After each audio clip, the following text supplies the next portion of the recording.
Today, the Independent National Electoral Commission has been responding to the allegations that some officials of INEC had a meeting over the list of officials for the Adamawa governorship election at the government house in Adamawa State.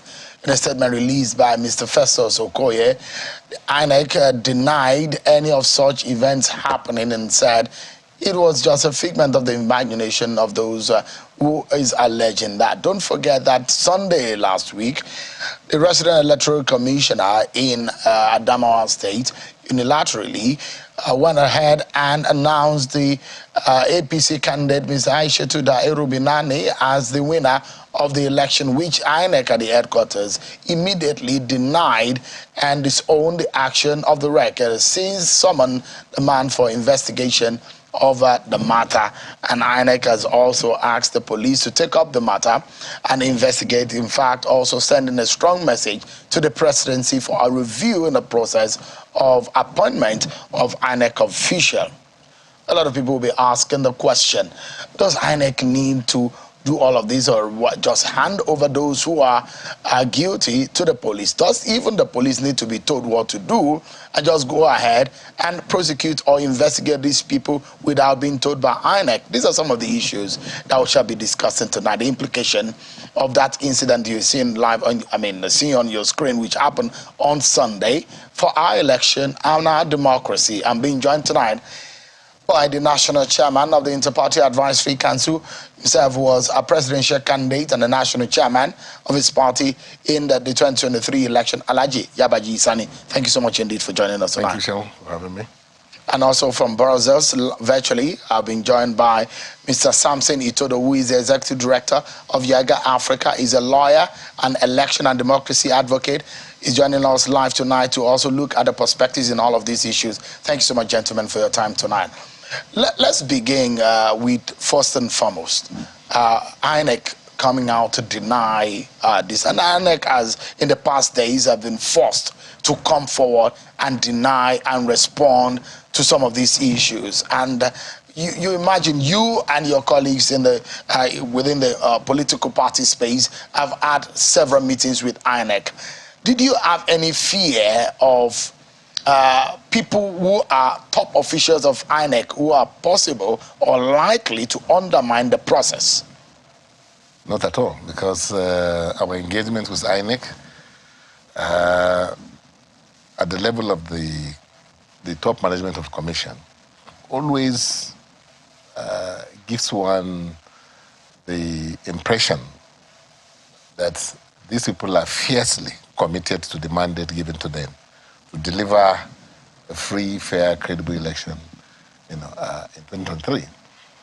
And when you look at the gamut of preparation by way of technological, innovation, electoral law, I'm talking about legal framework for the election, the funding provided, the training, the dry runs, that INEC carried out, the frequency of the engagement itself. Of course, it tells you that the organization, was ready and prepared and was determined, really, to deliver on the mandate. But again, the outcome, Sean, believe me,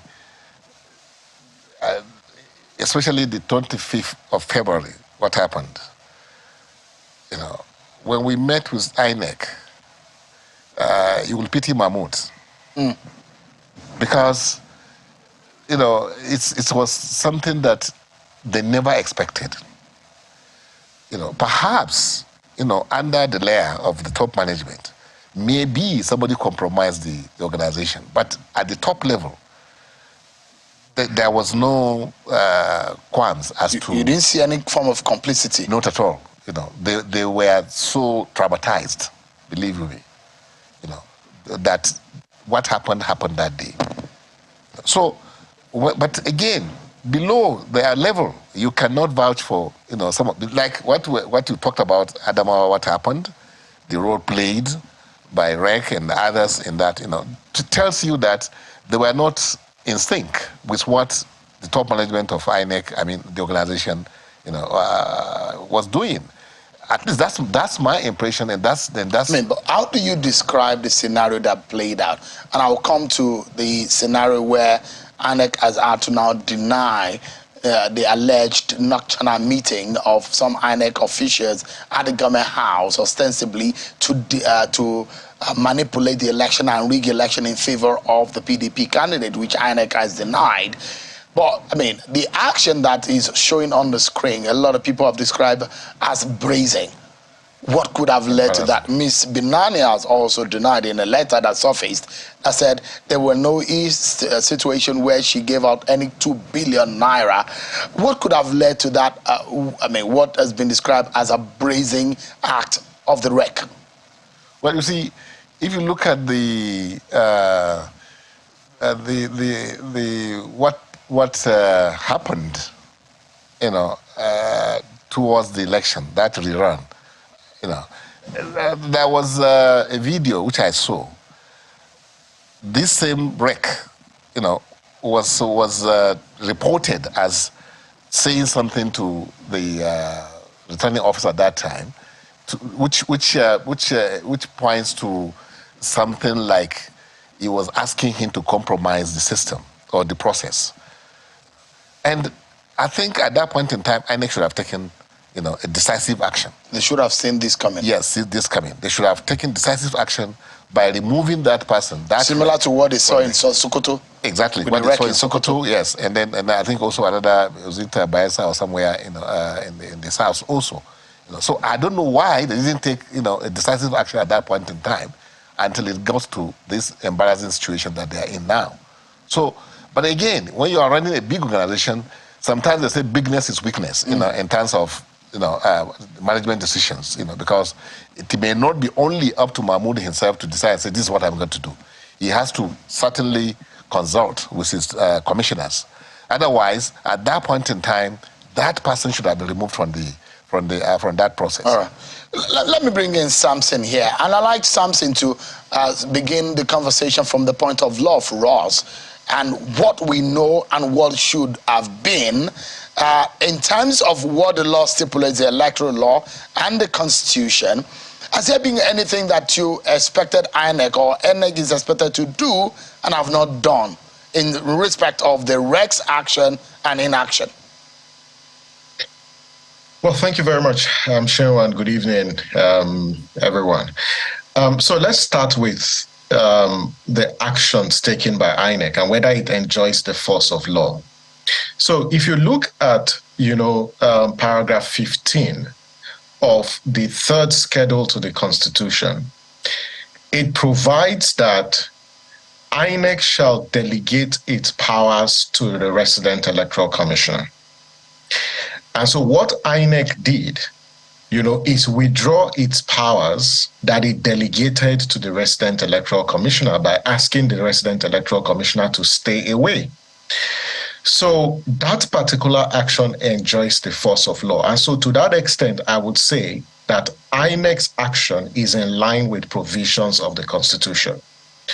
The second action taken by INEC, and I think Nigerians need to know that based on reports that we have, INEC has officially written to the SGF requesting that the appointing authority, who in this case is the president, to take action on this particular rec.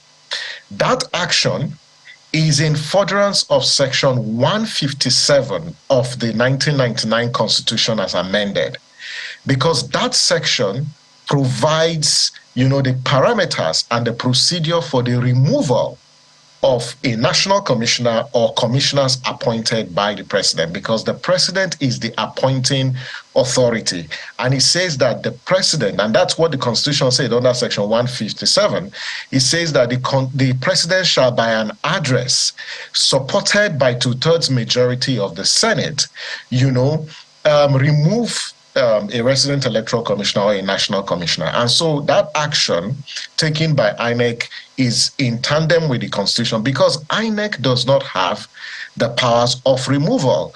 the powers of removal vest in the president, who is the appointing authority. And so the president would need to take action. And what he should do, is to communicate to the Senate and ask the Senate to remove this particular individual for the reasons such as misconduct, because that provision also provides one of the conditions for removal as misconduct. And this particular action by this suspended resident electoral commissioner is indeed gross misconduct. So it falls within that remit. So the actions taken by INEC as a response to this is in line with the provisions of the law. But there's one action that... Sorry, Samson, please do not lose that train of thought. But because I need to ask a relevant follow-up question on this matter. So is there any need now with what we have seen that there needs to be a review of the appointing authority? Because over and over now we have seen that there is a fault and a loophole in the manner in which appointments have been made, especially in a sensitive organization as INEC. If there's one big lesson we need to learn, and the country needs to learn from this particular experience, is the fact that the public outcry and the advocacy from civil society organizations, including government establishment committee, like the Justice Ways Committee, like the Enamani Committee, that the power to appoint the commissioners into INEC needs to be removed from the president.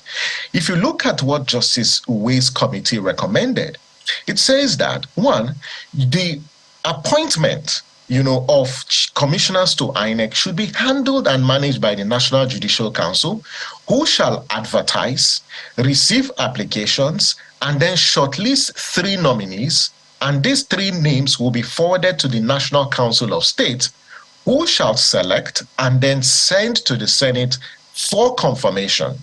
And so that process ensures that the procedure is removed from the president. That's one.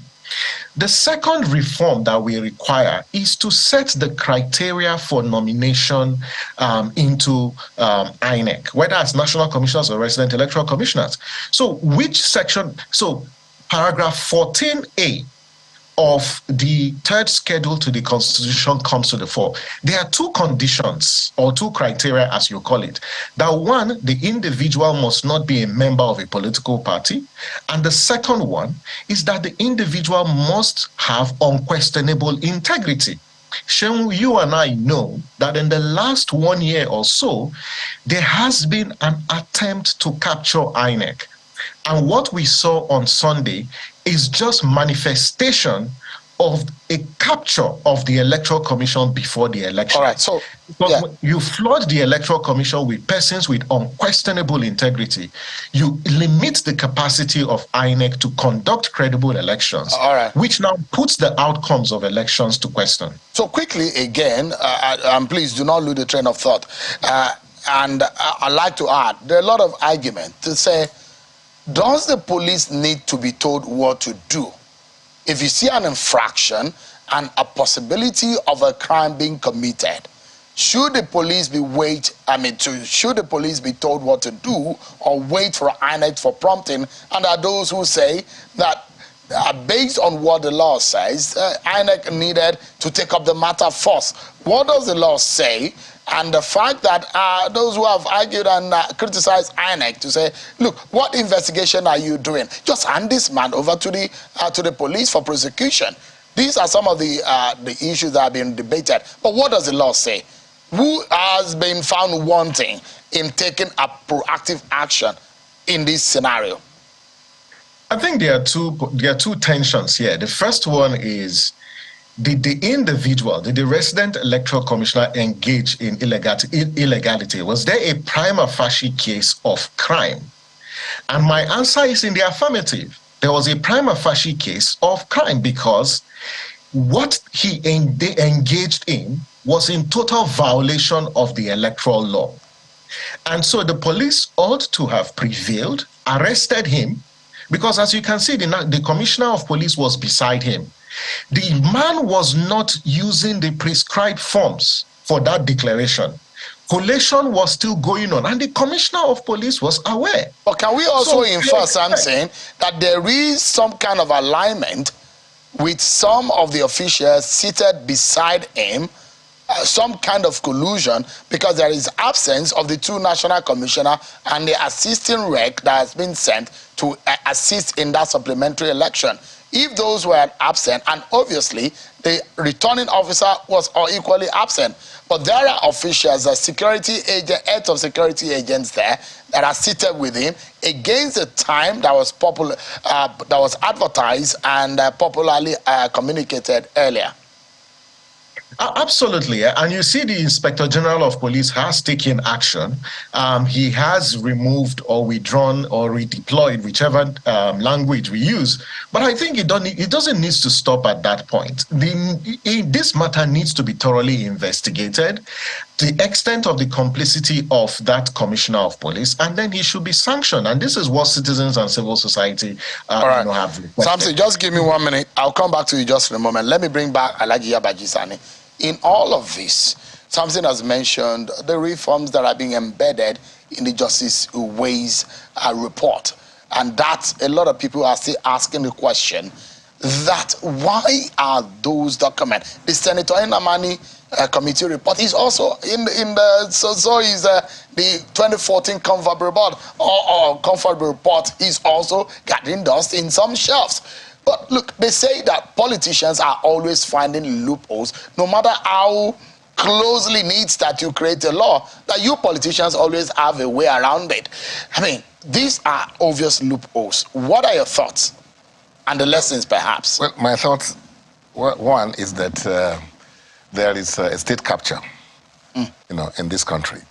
And the state capture, if you want to see it in its real sense and in practice, is to go to, look at INEC, how the organization is made up, look at the mode of, the order of election itself, instead of you having maybe election on one day, you now have the presidential election so that you can now have a real effect of state capture, so that there's that bad ongoing effect that will affect other elections, and then the organization or the party in power then will exercise, the power to now influence, the remaining elections, which is what played out in Anambra State. Adamawa, that we are discussing now. So what has happened is that we as a people, have allowed ourselves to be cowed, and then to be put in a situation where we have little or no say or influence in what happened to us as far as elections are concerned. If you have your way, if you are the president, yes, if you are in any authority and you have powers, yes, based on what we saw in Adamawa, what would you do urgently? No, you don't have to even. It's not a kind of if the late Yaradua, just did exactly what you are trying to say now. He went, he saw the election that brought him, and he set up these committees with a view to ensure that all these, gimmicks and then the loopholes that we institutionalized in the system are removed. So it's just a matter of the mindset and then how sincere the leader is, because President Buhari has had all the chance, all the opportunities to do all these things to ensure that the Ways report, the Namani reports are bring to life. And nothing happened. But Alhaji Yabajisani, for those who have monitored and looked at our electoral process over the years, would say that the electoral law 2022 it gave us a premise to allow us have perhaps the best election. No, not He gave us the law. That law that gave us the premise for us to have a better election compared to all of those years. But the question is, No, it's what really happened? No, the electoral, it's what Nigerians thought. The electoral Act 2022 it's not at all. It's far from it. Nigerians thought that the process of election has been digitalized. The manual aspect of election has been taken away, and it's now a digitalized system. That more transparent and not exactly that you can have a recourse. But that's not the case. It's far from that. In fact, if anything, it institutionalized rigging. Now? Now, more than before. Because you are seeing this, because I've had conversation with you, but you are seeing it now better than you saw it when the law was passed. I know, I said it. I said the aspect of this electoral law that people should concentrate on. Put the searchlight on. Is the collation. When you are collating, because there's a saying that it's not those who cast the votes determine who wins, but those who count the vote. And counting, nothing has happened as, compared to what happened. Changed, exactly.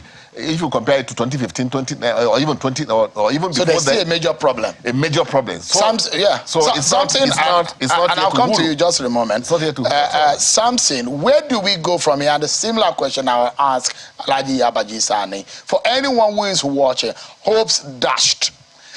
Expectations are being punctured about this election, thinking that there is a magic wand that the electoral law portends or possess. But it does look like we're back to square one, isn't it? You are one of those who advocated for this law, but here we are, Samson, back to square one. Well, I think it's important to make a distinction that the appointments of commissioners to INEC is regulated by the Constitution, so it's not the Electoral Act. So if any law needs to change, it begins with the Constitution, and in particular, Section 153 of the Constitution that lists INEC as a federal executive body. There needs to review that appointment process to protect the independence of INEC. So politicians and compromised individuals should not be managing elections. When you have these individuals manage elections, there's no way the outcome will be legitimate. There's no way it will be a reflection of the will of the people. And that is what the President Electoral Commissioner tried to do. So what happened? Yeah. We're totally out of time. But I mean, there are those who believe that there must be consequences for anything contrary to that will imply culpability by those who are supposed to bring the wreck to book, isn't it? Absolutely. He needs to be prosecuted. And again, Sheon, INEC has written to the IG. The IG has responded. He has introduced the investigators. We're watching this closely. We hope that this matter, when it goes to court, they would secure a conviction, and that man needs to go to jail for attempting to bring democracy on its knees. Thank you, Samson. In Adamawa on Sunday. Do you agree with Samson? We need to close now. Totally, I concur. And then again, we must also revisit not only the appointment of INEC chairman or the commissioners, but also how IG of police is appointed, the Chief Justice of Federation is appointed, because these are the agencies of the government that it's a similar template for all of this. We look up to for free, fair, and credible elections. And if it is the president that will appoint these people, and that president, often than not, is always also an active participant in the process. So how then do you expect something? Alhaji Abaji Sani, thank you so much indeed for your time today. And hoping we'll not keep our eyes away from this. We'll ensure that we keep on and pushing to see that justice is served in all of these matters. Thank you so much, Samson, for your time. Alhaji Abaji Sani, I appreciate it.